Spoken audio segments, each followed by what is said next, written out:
I'm Sarah Campbell, 24 years old, living in a worn-down neighborhood on the outskirts of Milwaukee, where winter can freeze even the toughest patience. 6 days a week, my mornings begin at 4:45. Bundling up in a thick coat and walking 3 blocks to Brew Haven, a tiny coffee shop where I brew espresso for people, even earlier than me, catching their train downtown. Every afternoon, I get home just long enough to change uniforms, shove a protein bar into my pocket, then jump into my 2006 Toyota Corolla. The only asset I've managed to own after nearly 3 years of non-stop work, to deliver pizzas for Ricos. I once joked with Zoe, my only real friend at Brew Haven, that if I wasn't careful, I'd be mistaken as a full-time employee of poverty. She laughed so hard she cried, but truthfully, there was nothing funny about it. My hands were constantly cracked from cleaning chemicals. My back ached from hours hunched over. But I kept going, because I had no other choice. Meanwhile, my twin brother, Mason, lived just a few blocks from my parents, in an apartment with an elevator, central heating, and not a care in the world about due dates. All of it paid for by our parents. Mason and I are the same age, twins, but judging by how our parents treat us, you'd think he was their only child. I've never seen him hold down a real job. He says he's developing a tech project. A project that's been in development for over 3 years, burned through more than $60,000 of our parents' money, and still has nothing to show. And me. I paid my own way through community college. Every semester I had to choose between textbooks and health insurance. I used to think maybe they just didn't realize that maybe my parents loved us in different ways. But I was wrong. So wrong. Just last month, while delivering in a freezing rainstorm, my car broke down in the middle of an intersection. I called my dad, not to borrow money, just to ask for a ride. He answered casually, "Mason's in a Zoom meeting. I can't just walk out to help you." I remember standing there, rain soaking down my back, listening to the dial tone and wondering what hurt more, the cold or being abandoned again. My parents always said I was strong, independent, didn't need support like Mason. They don't understand that being strong doesn't mean you don't need love. It doesn't mean you don't need someone to ask, "Are you okay?" I remember once my mom asked why I didn't come to family dinners anymore. I said it's because I work night shifts. She sighed, like it was my choice, not the only way I could survive. They never ask if I need anything, but they always keep me updated on Mason's startup progress. A startup with no license, no clients, no product. I used to believe that if I worked hard enough, I'd finally earn their respect. But after 6 relentless years, what did I get? A suggestion that I lend Mason $500 so he can pitch to an investor next week. I laughed so hard my throat hurt. I didn't have $500. I didn't have 50. I couldn't even afford a sick day without risking next month's rent. But I still had to drive around delivering food to people who tipped $2 and complained the pizza was cold. And I still had to smile, because I knew, if I stopped, even for 1 second, I would collapse, like a busted robot short-circuiting in the rain. Because here, no one was coming to save me.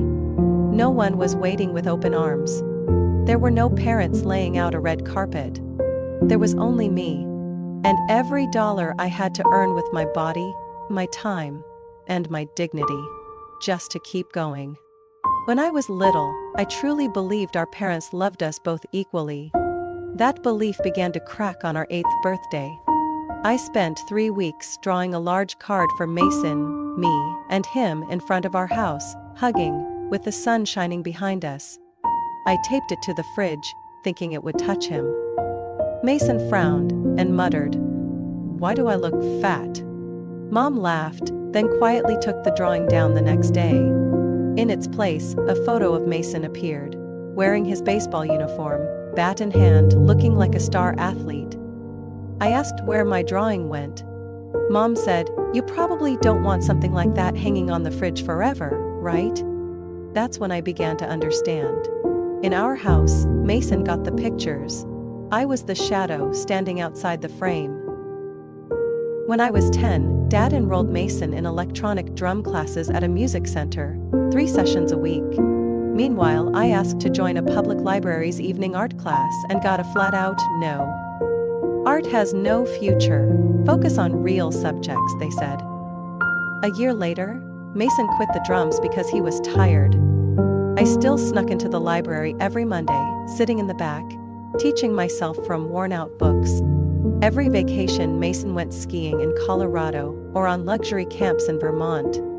I stayed home, watching the neighbor's asthmatic cat and building responsibility.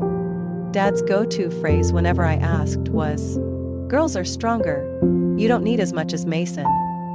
I believed it. So much that I stopped asking. 16 was my first real wake-up call. Mason got a used Ford Focus, leather seats, smooth, A/C, working radio. I asked, "Can I learn to drive on the same car as Mason?" Mom gently replied, "That's not really convenient, honey. The car is under Mason's name." 3 months later, on my birthday, Dad walked me to the bus stop. He smiled and said, "I got you a 3-month bus pass. You'll learn how real life works." And I did. I learned to push through snow at 6 in the morning to get to school on time. I learned to avoid the pitiful looks from classmates when I showed up late because the number 22 was stuck in traffic. I learned to stop asking why, because there was never a fair answer. At 17, I began freelancing logo designs for small local shops using a free classifieds website. I borrowed a beat-up laptop from the library to sketch on freeware, emailed the files, and earned $40 a pop. Money I saved penny by penny. Meanwhile, Mason started a podcast about inspirational living, despite never having held a job. My parents proudly told the neighbors, "He's a natural-born leader." I earned a partial scholarship to a design school in Seattle. Mom cried, hugging me tightly, for one of the very few times in my life. But 2 weeks later, she called me down to the living room, her face tense. "Sarah, your father and I need to talk." I remembered the rattling hum of the AC overhead, as Dad said, "We used your college fund to help Mason launch his startup, just temporarily. His project has real potential." I didn't cry. I didn't scream. I just asked, "And if I can't attend school anymore, then what?" Mom took my hand. "You can apply for loans, can't you? You've always been strong. You'll figure it out." I said nothing. I went upstairs, opened the window, and looked out over the pitch-black street, dim yellow lights falling on bare winter trees. That night, for the first time in my life, I felt like I wasn't really part of the family. Just a long-term renter in a house I never got to choose. 3 months later, I enrolled in community college. Morning shifts as a barista, kitchen help at night, design classes sandwiched in between. I didn't quit, but from that point on, I slowly let go of the fantasy that I'd ever be treated fairly. My parents called me the responsible one, but they never realized the price of that responsibility. Was a childhood spent growing up alone? In a family that gave all their light to the child they chose to love? I used to think, if I just tried a little harder, maybe my parents would finally see me. That one day they'd realize I was the one holding everything together. I was wrong. For the past 2 years, Mom's calls started coming at hours no one should be calling, like 10 p.m. on a Tuesday or 7 a.m. on a Sunday. I learned to guess the ask just by her sigh. "Sarah, can you send 800 just until the end of the month? Your dad's working on it." Or worse, "Honey, Mason's running into a bit of trouble with his new app project. His investor just pulled out. Can you help him cover office rent for another month?" I worked 2 jobs, ate instant noodles, and drove a car with no A/C, and yet they still treated me like a personal ATM.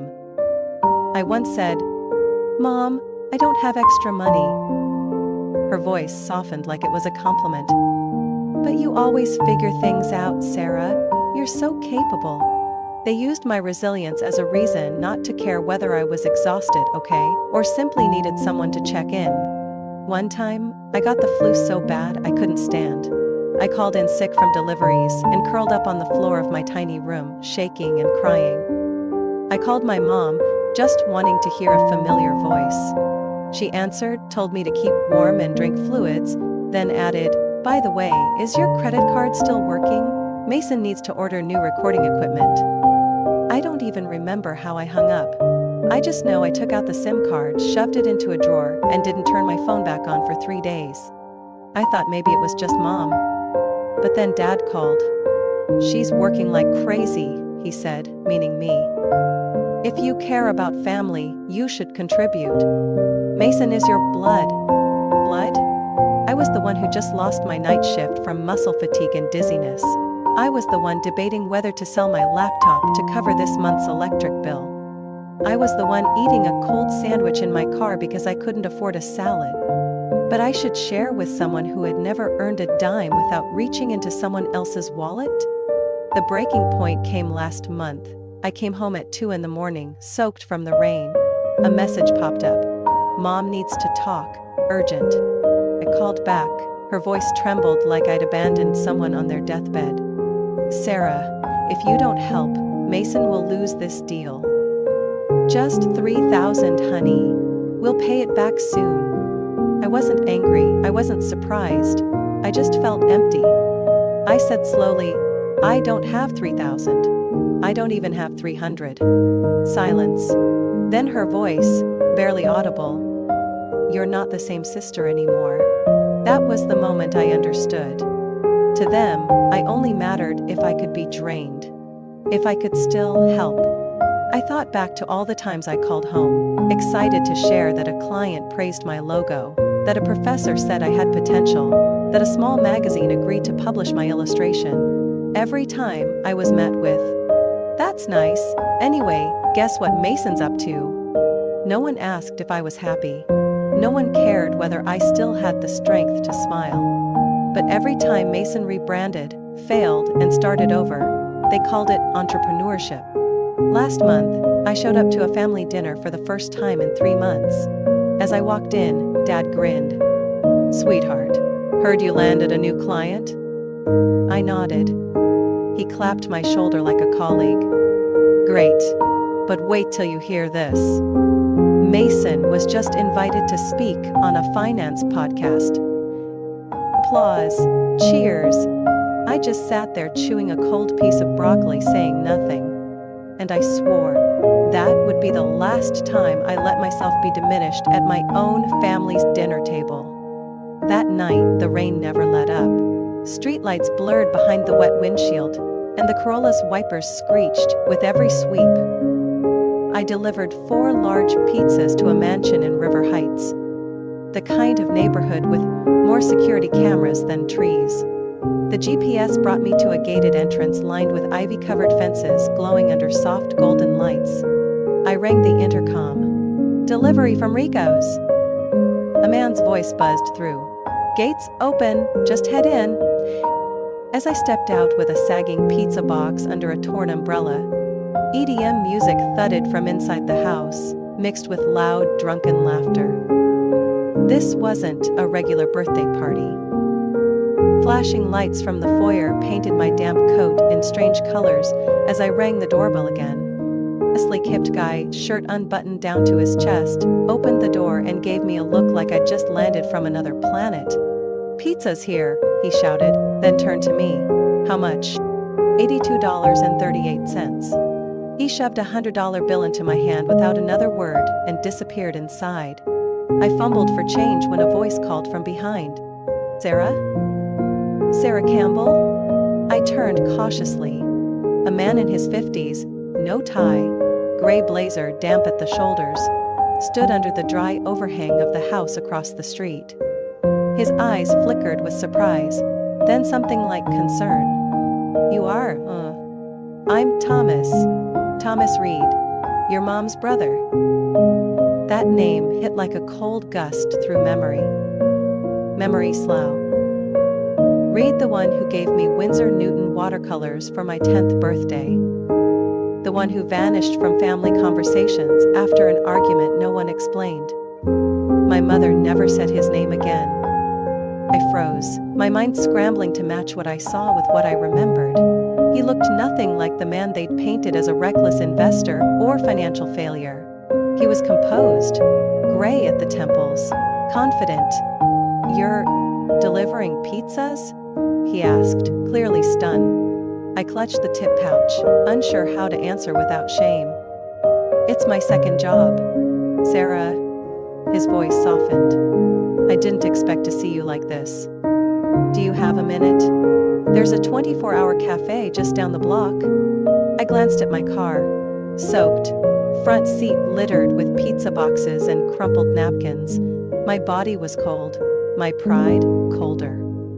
But something in his eyes, neither pity nor judgment, made me nod. At Beacon's Light Cafe, I sat across from the only relative my family had erased. Hot coffee, a dry coat, a clean napkin. I felt like I'd escaped a storm. "Why did you get cut off from the family?" I asked. He stared out the window for a while, then, "It started when your dad and I launched a tech startup. The idea had promise, but when things got tricky financially, he wanted to cut corners, work with shady partners. I refused. Ended up buying him out. The project succeeded, but he never forgave me. I never knew." "No one told you?" I figured. He leaned forward, "But that's not why I wanted to talk. I want to know, what do you need, and why are you working yourself sick for people who don't see you?" So I told him. No drama, no polish. I spoke of Mason, of the midnight calls, the forgotten birthday, the bus instead of a car, the vanished college fund, the way strong became an excuse to leave me alone. He didn't interrupt, just nodded now and then.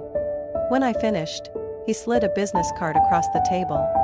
"I don't do charity, but my company, Aerotech, is always looking for designers with visual intuition. I can arrange a meeting with our design lead. No promises, just a real shot to show what you've got." I stared at the card. A company I remembered from a sustainable tech seminar. A real company. Not the fantasy of a coddled younger brother with a dream and no plan. "I don't want anything just because I'm your niece," I said quietly. "And you won't," he replied. "You'll be treated like anyone else. But this time, no one's going to trash your application just because you don't fit their perfect mold." That night, walking back to my car, I didn't know what the future held, but for the first time in years, someone listened to me. Not because I was strong, but because I was worth hearing. 3 days later, I stepped into the lobby of Aerotech, an 8-story glass building with slate-colored panels, located in the northern part of the city. I wore the only white shirt I had that was still crisp, my hair tied neatly, and carried a self-printed portfolio in a slightly stretched plastic folder. My palms were drenched in sweat, but my voice stayed steady as I spoke to the receptionist. "I have an appointment with Grace Monroe for the design internship." The young woman behind the front desk nodded, made a quick call, then smiled. "Ms. Monroe will be down shortly. Please have a seat." I sat on a leather chair, my leg bouncing non-stop. My Uncle Tomas's words kept echoing in my mind. "Grace has a sharp eye for talent. Don't mention my name. Let your portfolio speak first." 5 minutes later, a woman with warm brown skin, cropped hair, a black blazer and thick-rimmed glasses walked up. Her gaze was swift, clear, and without a hint of favoritism. "Sarah Campbell?" I nodded and stood up. "I'm Grace. Follow me." The meeting wasn't a formal interview. Grace called it a preliminary skills assessment. We sat in a small meeting room with a glass board, sketch pads, and 2 cups of coffee. She flipped through each page of my portfolio, lingering longer on a brand identity I had designed for a small bakery, a project I'd done for $80. "Good color harmony. Fonts are well chosen. But your layout lacks consistency. Did you revise after client feedback?" I only did one round. The client didn't give any feedback, so I figured they were fine with it. No feedback doesn't mean it's fine, Grace replied bluntly. I'm not looking for someone perfect on day one. I'm looking for someone who can learn. That line made me exhale a little. At least, I still had a chance. At the end of the assessment, she stood up and said simply, "You start next week. It's a 3-month internship. There's a stipend, but it's modest. We evaluate based on skill, not connections. Deal? As long as it's a fair evaluation, I'll accept whatever outcome," I responded. The following week, I started my first day at Aerotech, just like every other intern. Seated at a side desk, handed an old computer, and given a checklist of weekly tasks. The only person who knew I was Thomas's niece was me, and I planned to keep it that way for as long as possible. The beginning was rough. The design team was young, sharp, and tossed around industry jargon like it was everyday speech. I didn't dare speak up during brainstorming sessions. But I took notes on everything, researched after hours, and stayed late to practice. I didn't want to be the outsider forever. One Wednesday evening, after everyone else had gone home, I was still at my desk redrawing a layout for an internal project, the company's annual event poster. I hadn't been assigned the work, but I quietly created an alternate version of the design Grace had shown that morning. When she came back to retrieve some forgotten documents and saw my screen, she stood silently for a while, then asked, "Have you sent that to the team lead?" I shook my head. I was just trying to learn how they build layouts. She nodded, slipped the papers into her bag, and walked away. No praise, no criticism. But the next morning, my design was printed and pinned on the internal board with the caption, "Reference concept for design team." My name was in the lower corner. No one said anything. But I noticed a few glances change in the meeting room that day. By the end of the first month, I was assigned the lead design for an internal newsletter. In the second month, I was invited to present directly to a client, a local coffee shop chain looking to rebrand. Grace sat beside me and didn't step in as I pitched. After the meeting, she said only one thing. "Your voice shook, but the idea didn't." In the final week of the internship, I received an email from HR with the subject, "Interview invitation for junior designer position." I stared at the screen for a long moment. Then, almost instinctively, I called Uncle Thomas. "I got an interview for a full-time role," I said. "And I didn't use your name." His voice was low and steady. "Because you didn't need to. What I saw in you that night. Stubborn, exhausted, but still standing. That's why I knew you'd make it. Keep going. No one is giving you anything. You're taking it." I hung up, my eyes stinging. Not because I was emotional, but because for the first time, I believed it was true. I was no longer the shadow behind someone else's success. I was standing on my own 2 feet. I walked into my new office on a cloudless Monday morning. 6th floor, southeast corner, where sunlight poured in like the sun itself was congratulating me. A small plaque outside the door bore my name, Sarah Campbell, Junior Designer. Just a basic title, nothing flashy, but to me, it marked the first milestone that truly belonged to me. My 3-month internship had ended with a short but intense interview with the internal panel. I walked out with sweaty palms, but the subtle nod from Grace was enough to tell me I was chosen, not because of family connections. From that moment, I started living a completely different life. Not because things suddenly became easier, but because I no longer had to fight alone. My salary didn't spark envy, but it was enough to move out of that crumbling rental and into a tiny studio near Lakewood Park. The apartment had large windows overlooking maple trees, real hardwood floors, and a small kitchen where I could cook a decent meal after work. I bought a used sofa from Craigslist, a few cacti for the sunlit corner, and for the first time ever, my space felt like a true reflection of me. My old 2006 Corolla still rattled when turning left, but now I could afford regular maintenance. I upgraded my main credit card to one that didn't force me to scrape by, and my savings account, modest though it was, finally existed without being drained every month.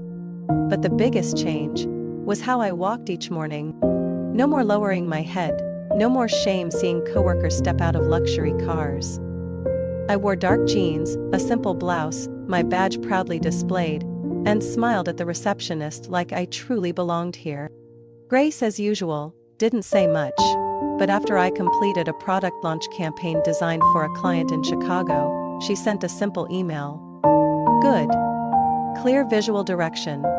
Consider Sarah for secondary lead in next project. A week later, I was assigned as lead designer for the rebranding of a cultural bookstore chain, a small client with strong potential. I said nothing to Uncle Thomas. I wanted him to hear it from others, the way any employee would when praised for actual merit. Every weekend I still stopped by Brew Haven, the cafe where I started. Zoe was still there, now a shift manager. Her hair a smoky purple, and her tone as sharp as ever. Looks like you're finally getting recognized, she teased. No more running around with cappuccinos and pizza deliveries. I laughed, sipping my hot macchiato. Still the girl who wiped the bar last year. Just now I can choose not to take night shifts. We sat in silence for a while. Just the hum of the coffee grinder and sunlight slanting across the worn wooden table. I'd begun reading again, a habit I'd loved as a child but abandoned in survival mode. The first book I picked up was The Fountainhead by Ayn Rand, a worn copy from the library, about the resilience of the underestimated. I read each page slowly, as if reclaiming pieces of my forgotten self. Sometimes, I still got texts from Mom, brief and indifferent as ever. Mason starting a new project. Your dad hopes you'll come for dinner Sunday. No mention of my work, health or current life. But now, it no longer stung. I understood, people can only give what they have. And sometimes, what they lack most is the ability to love fairly. Uncle Thomas kept his word. No interference, no favors. But one late afternoon as I packed to leave, he stopped by my desk and laid down a printed Forbes article. Aero Tech, among top 10 most inspiring tech companies of the year. Your design team contributed to the new branding campaign, he said, without embellishment. Well done. I smiled, folded the article, and tucked it into my bag. I knew it wasn't just about one successful campaign. It was the reward for every invisible day. Those nights learning design tools alone, the job rejections for lacking a degree, the rainy pizza runs while dreaming of a real drafting table. That dream now sat in front of me, a 27-inch monitor, a brand new stylus, and a folder labeled, Summer 2024 Campaign, Lead Design, Sarah Campbell. I looked at it like I was looking at myself, not the Sarah who was once overlooked, but the Sarah of today. A woman no longer living off pity, but thriving on skill and relentless perseverance. And I thought, if someone had told me years ago that I'd make it here, I'd have laughed. But now I know. Every scrape, every cramp nap behind the coffee counter, every rejection, was a step that led me to this very moment. A late September Saturday afternoon, I was fine-tuning the color palette for the Green Tech Reboot campaign when my phone rang. Mason's name flashed on the screen. I hesitated for a few seconds before picking up. Hey, are you free tonight? His voice wasn't its usual casual tone.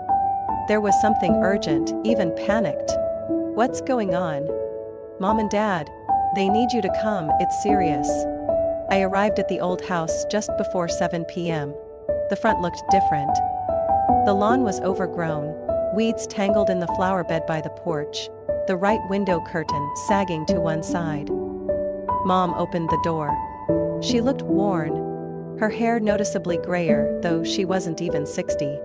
Dad sat in the living room, no longer in his crisp dress shirt like usual, just an old sweater with a hole in the left shoulder. No one offered me a drink. No smell of Sunday night roasts or apple pie. Just silence, and the sterile yellow light of a bare bulb. Then my father spoke. The house is going into foreclosure. The words dropped like a stone. I sat up straight. What did you just say? Mason stood near the door, hands clenched. Mom lowered her head. Dad stared ahead, unblinking. We refinanced the house 2 years ago to invest in Mason's e-learning platform. I turned to Mason. The one you told me already had seed funding? It did, he stammered. But they pulled out when the market dipped. And Mom and Dad used their retirement savings to keep it afloat? Mom nodded, eyes red. We thought it was the right call. Mason needed a chance. And I didn't? That question silenced them all. I stood, pacing the room. No more family photos. Just a few bills, strewn across the coffee table. On top was a notice from the bank. Past due payment. Total owed, $312,000. Sarah, Mason said quietly. I didn't realize it was this bad. Didn't realize or didn't want to. And Mom, Dad, did either of you ever think to stop, or was it always just assumed that Sarah would be fine? Mom burst into tears. But I felt nothing. Just hollow. Dad sat quiet for a long moment, then said, You don't have to help if you don't want to. But family is family. We made mistakes. But we're still blood. I looked him straight in the eye. All I ever asked for was a shot. Just once. To be chosen. Instead, my college fund was drained for a startup. Even investors passed on. Mom raised her head, lips trembling. Sarah, there's something I never told you. I narrowed my eyes. What? 10 years ago, when we decided to take your college fund for Mason's first startup, your Uncle Thomas came here. He offered to replace the entire amount. No strings attached. He said it was an investment in you. I couldn't breathe. But your father said no, she went on. Called it charity. Said Thomas only wanted to prove he was better, and he banned him from contacting you after that. I turned to Dad. He said nothing. Didn't even deny it. You kept that from me for 10 years? We thought you'd find your way, Mom whispered. I took a step back, then another. Everything in this house, from the lighting to the furniture to the people, suddenly felt foreign. No longer a home, just a shell built on decades of selfish choices disguised as family. Sarah, my father called. I said one thing, in a voice so calm it chilled even me. For the first time in my life, I'm living a life I built myself. And no one in this house has the right to pull me backward. Then I walked out the door. That night the rain fell in soft drizzles. But I didn't need an umbrella. I didn't need shelter anymore. Because now I knew the only thing I ever needed to protect was myself. 2 weeks after I walked out of the house on Willow Street, I received an email from Mom titled simply, Can we talk? I read it 3 times before replying, short and direct. Saturday, 3 p.m., Oak Leaf Cafe, Midtown. They arrived on time, all 3 of them. Dad, Mom, Mason, sat across from me at the windowside table. No one spoke at first. There was no anger, no defensiveness. Just a silence that, for once, felt like listening. I began, I'll help, but this time, on my terms. Mom looked up, hopeful. This isn't about giving you money to throw into another failure. Here's what I require. 1. Mason needs to get a real job. A paying job with responsibilities. No more vague projects. 2. You both must attend weekly family therapy for at least 3 months. 3. My financial support will be a formal loan with a written agreement and structured repayment plan. No verbal promises, no exceptions. If any part is violated, I'll pull out entirely. No one objected, but no one agreed right away either. It was Mason who finally spoke. I don't know if I can do it. I met his eyes. It's not about can. It's about, have you ever truly tried? Dad remained tense but didn't interrupt like he once would have. Mom gave a small nod. I'll schedule the first therapy session for next week, I said. And Mason, you have 3 days to apply to at least 5 jobs. I want screenshots each time. As for Mom and Dad, I'll pay for an initial financial advisor meeting to review the mortgage paperwork, but I'm not covering late fees, credit card debt, or personal penalties. I stood up. This isn't about pity anymore. It's about accountability. If you're ready, then so am I. That evening, Mason texted. I applied to Target, Staples, and Pet Pals near the house. Not thinking about startups anymore.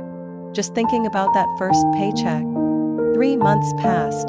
The first therapy sessions were rough. Dad didn't speak a word during the first. Mom cried by the 10-minute mark. Mason sat quietly, staring at the floor. But over time, something shifted. The conversations, once ruled by defensiveness and outbursts, began to include real pauses, real thought. In week 5, Dad said, "I never felt good enough to be chosen." My father idolized Thomas. Maybe that's why I pushed Mason to win. But I didn't see that Sarah had been winning in silence.